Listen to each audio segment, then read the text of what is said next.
robbing us. Allow me to explain how our private banks and government work today. First, the Canadian government borrows money from the private banks. They then lend the debt-based money to Canada with compounded interest.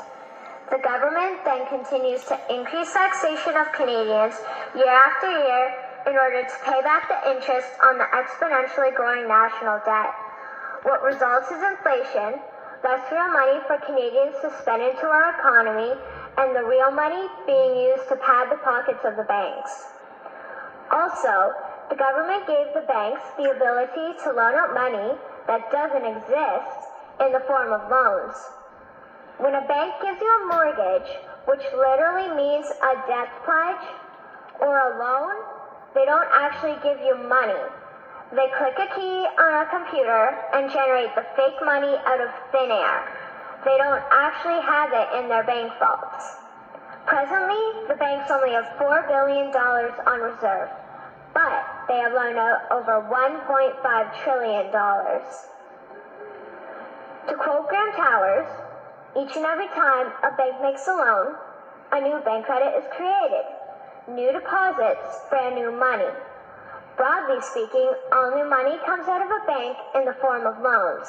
As loans are debt, then under the present system, all money is debt.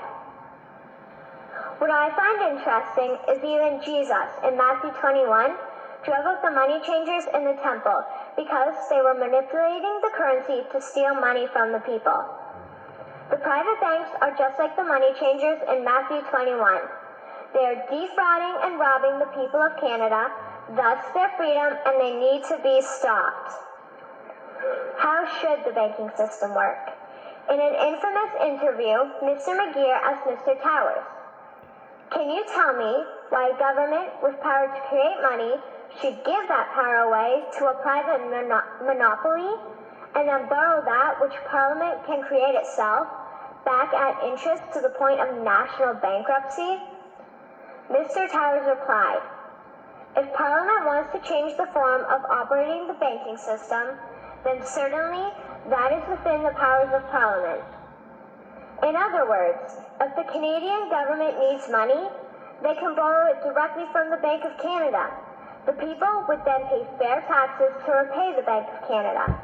This tax money would in turn get injected back into our economic infrastructure and the debt would be wiped out. Canadians would again prosper with real money as the foundation of our economic structure and not debt money. Regarding the debt money owed to the private banks, such as the Royal Bank, we would simply have the Bank of Canada print the money owing, hand it over to the private banks, and then clear the debt with the Bank of Canada.